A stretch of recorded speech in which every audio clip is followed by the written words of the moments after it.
Hello and welcome back to another Royal Reviewer channel update. So it's been, I think, about 11 days since I've posted a video, and in that time quite a few royal things have happened. So I'm going to try and tackle them individually in separate videos to keep it very topic specific. So the first topic that I want to kick off with in this video is about the anniversary of the late Queen's passing. Can you believe it has been just over 12 months since that very fateful day? And one thing that I wanted to talk about is, do you remember where you were when you heard the news, when the news broke that Queen Elizabeth had passed away? It's a moment that I will always remember because I wasn't in the country. Cast your mind back 12 months. I was all the way this week. I was doing 12 months ago broadcasts from holiday. I was actually away. I was actually in Key West when the news broke. Obviously, the day before, news had broke that, and obviously there is a big time delay as well, as there was for me. There was news that she wasn't well, that there was something going on, and then basically when we came back from being on shore in Key West onto the ship, that's when news broke that she'd passed away. So I will always remember where I was. It was a very memorable moment, and one of the things I remember thinking was how I almost wished that I was back in the UK to be able to see everything that was going on TV. Fortunately, because the ship had really good Wi-Fi, I was able to keep abreast, and I was able to do some broadcasts, which you can still watch on this channel. You can catch up on those. So that was where I was when I heard that news. I'd like to know where you were when you heard. And 12 months on, it's always interesting to think sort of how things have settled. And in the royal year, it's been a year of royal firsts for King Charles. And also, let's not forget, the anniversary of the Queen's passing is also King Charles's accession day, the day that he acceded to the throne, which you'd think, would be quite a momentous occasion to celebrate. But what you've got to remember is that for a new monarch, or a monarch even that's been monarch for 70 years, it's still a sad, profound occasion, because the position that you're in now as sovereign means that your predecessor, um, namely almost one of your parents, has passed away. So it's a day of two halves, I think, when it comes to accession days. And the late Queen, her late Majesty, used to like to spend Accession Day at Sandringham, where she would remain until Accession Day was over. Then she would return back to London to continue with royal duties. So normally the monarch would spend Accession Day in quiet contemplation, which is how we believe the king did actually spend his accession day. So a day of mixed emotions. He would be looking back to those 12 months and also what's happened over those 12 months. We've not had a typical royal year for King Charles as of yet, because it's been that year of royal firsts. We had the coronation, and of course the king's first birthday parade. Lots of things going on that kind of, you know, would almost obstruct the normality of the king's year. So we haven't actually seen, what I'm trying to get at is, we haven't seen the rhythm of King Charles's royal year. And it doesn't have to be the same as his predecessor, Queen Elizabeth's royal year. Typically, we have found so far that he has pretty much stuck to the Queen's routine. One small change we saw at Balmoral this year was he went to the castle 2 weeks later, and the castle was actually open to the public for 2 weeks longer than what it was under Queen Elizabeth.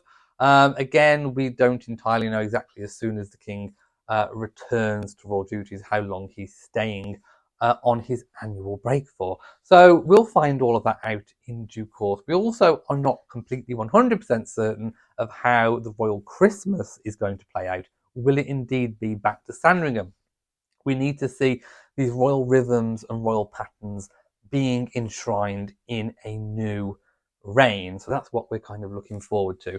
But looking back over how the royals, how the monarchy commemorated Queen Elizabeth's passing 1 year on, people were wondering what they would do. Would there even be a social media post? And lots of people thought, of course, that there should be. And indeed there was. Literally dead on midnight, the social media sprang to life and there were tributes coming from the royal accounts. So you can go, I'm not going to put them on the screen. This is a video just talking in general about them. So if you want to see what they are, you can go to the royal accounts. They are all up there still to see. The royal family posted one, the Prince and Princess of Wales, Sarah, Duchess of York. She posted a really gushing, lovely tribute about the Queen's corgis and, of course, to Her late Majesty. You can certainly feel the love from Sarah to Her late Majesty. Even the Queen's dresser, Angela Kelly, posted about Her late Majesty's passing. So tributes were coming thick and fast. There was a little bit of criticism aimed at King Charles about the picture that he chose to put out there to commemorate. I think it was an unseen photograph of Her late Majesty. And to be honest, it was criticised for it being perhaps a little bit too formal and maybe a bit dull. It was taken by Cecil Beaton, and I think around about the time of the Silver Jubilee. And I've got no issue with it. It showed the Queen being dutiful. It showed the Queen, in her robes, being a bit more formal. Some people may have liked a more personal, behind-the-scenes type photo tribute of Her Majesty. But there will be photos coming out in the many, many years to come when we look back and remember Her late Majesty. I have no issue with the photo or the words that King Charles used to remember and commemorate his mother. I thought they were very, very touching, and I think they were very appropriate, as were the words from the Prince and Princess of Wales. And of course, they attended a little kind of ceremonial event where they looked at a picture of Her Majesty. So very respectful. I think that's the one thing that I can say about this first year. Everything was indeed very respectful. Looking back on the reign, these anniversaries of this occasion do give you a chance to look back on a reign and a life and think about how far the country and the world, socially, culturally, economically, how far we have come, since those 70 years that she was on the throne. And Queen Elizabeth definitely was monarch during a time of great change in all of those areas that I've just mentioned. I don't think there ever has been a time of such great change. Like I said, medicine, science, economy, cultural, technological, digital, all these things, all these areas of our life, new and old, have had such a major transformation. So she really is a queen of, or was a queen of the digital era. Let me know in the comment section what moniker you think in the future she may be known by. I mean, I think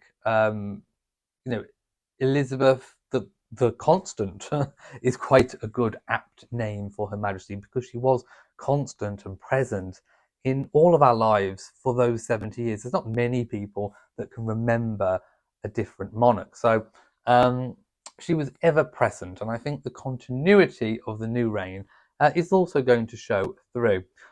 One other thing that was mentioned was there's been a committee set up to honour the Queen in terms of some kind of permanent memorial in the UK. I don't think it won't be officially unveiled until what would have been her 100th birthday.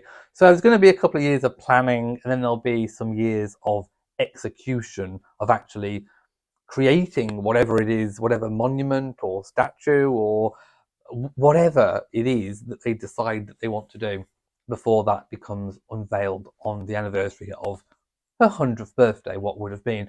So let me know in the comment section what you think would actually be appropriate, but also the location of where you think it would be appropriate. Obviously, many of these national memorials are based down south, London in particular. Do you think that the monument should be a little bit more central in the country, perhaps in the Midlands, for example? Or are you happy with London? What kind of location would you like? I know I've been chatting with friends, and people have suggested perhaps on the Mall, where obviously you can see the Queen Victoria statue, memorial fountain. That's kind of big prominent one on the mall, but perhaps there could be another arch or some kind of tribute opposite the statues of the late Queen Mother and King George VI. Don't know.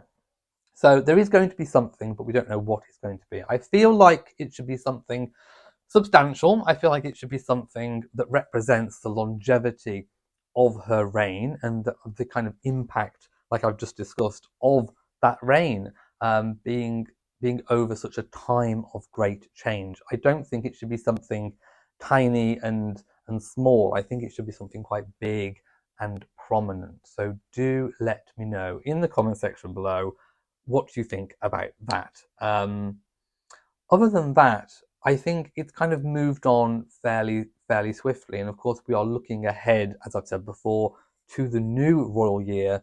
And this year we are going to get a proper reflection of how King Charles is going to do that royal year. Okay, I'm going to leave this video for now. We've covered one topic, and there will be other videos coming out over the next week. So thank you for watching this video. If you've enjoyed it, please give it a big old thumbs up. Don't forget to share on social media. And of course, do hit that bell so that you know whenever I upload a new video. So from me, mwah, to you all, and goodbye.